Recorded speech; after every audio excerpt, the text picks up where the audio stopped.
je vais vous présenter la portion marketing, comme Dani vous a expliqué. Je vais quand même prendre une demi-seconde pour me présenter à vous. On a eu la chance de se présenter un petit peu rapidement tantôt.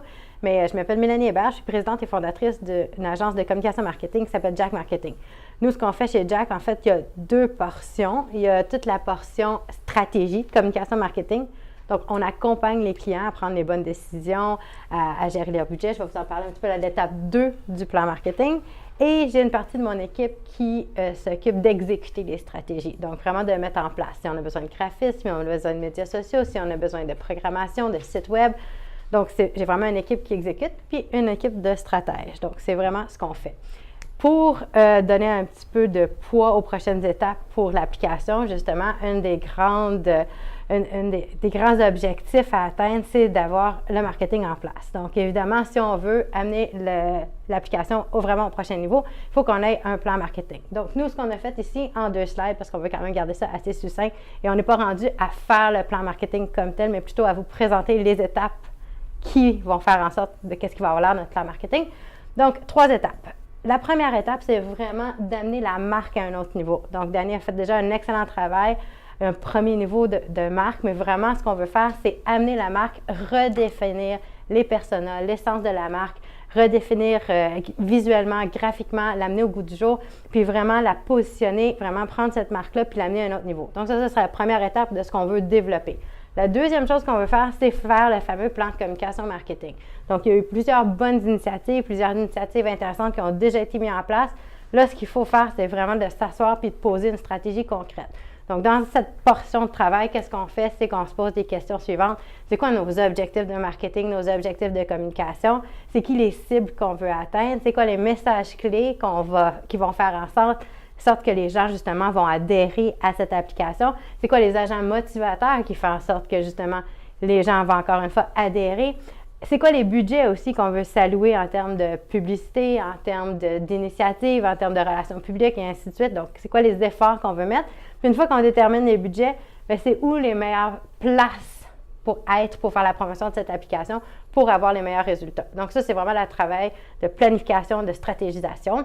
Et la troisième partie, bien, c'est de passer à l'action. Donc, évidemment, si on a fait tout ce beau plan de communication marketing, sans l'exécution, ce n'est qu'un document papier. Donc, ce qu'on veut faire par la suite, c'est vraiment on met en place. Généralement, pour un projet comme ça, on va aller avec une stratégie de communication marketing sur 12 mois pour commencer. Ça nous donne assez de temps pour mesurer les résultats, puis c'est pas trop court non plus. Puis après ça, bien, c'est là qu'on va développer la création, on va orchestrer un lancement, peut-être un soft launch, dépendamment qu'est-ce qu'on a décidé aussi. On va exécuter les campagnes aussi qu'on a planifiées à la première stade. On va contacter les médias, les influenceurs. On mesure l'ensemble de ce qu'on a fait.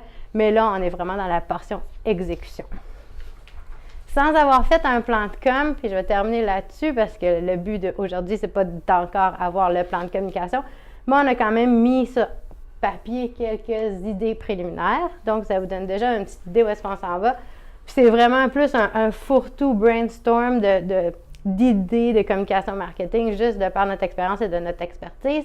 Donc, le genre de choses qu'on pourrait vouloir faire, bien évidemment, contacter les médias et les influenceurs. Ce qu'on a parlé aussi, c'est de sortir peut-être de la sphère 20 puis s'en aller plus vers la sphère bien-être, alimentation, mieux vivre, ainsi de suite, côté santé. Ce qui ne veut pas dire de négliger nécessairement le côté vin, mais vraiment d'adopter des stratégies un petit peu plus innovantes puis sortir un petit peu des sentiers battus. On veut transformer les pionniers puis les visionnaires en amateurs de vin aussi. Donc, on veut aller chercher tous les amateurs de vin, les amateurs potentiels, puis on veut qu'ils deviennent des ambassadeurs de notre marque. Donc, si vous l'aimez, vous en parlez et il y a des stratégies à mettre en place pour faire ça, justement. On veut créer une fidélité aussi à la marque. Donc, évidemment, si tu l'aimes, il faut que tu sois fidèle, il faut que tu reviennes. La télécharger une fois à elle seule comme action, ce n'est pas assez. Il faut vraiment qu'on revienne et qu'on revienne. On va commencer des événements, assassiner les événements à une cause. Ce ne sont que des idées qu'on va évaluer. Donc, est-ce qu'on va être présent dans certains événements? Oui, probablement. À voir lesquels. On va aussi positionner le fondateur et l'application en tant qu'expert aussi. Il y a une certaine expertise aussi qu'on veut mettre de l'avant. Donc, oui, c'est intéressant pour les êtres humains qui veulent justement vérifier le vin, qui veulent voir le vin, mais c'est aussi toute la connaissance, le knowledge, le know-how qu'on veut mettre de l'avant aussi. Probablement dans une campagne plus relations médias, relations publiques.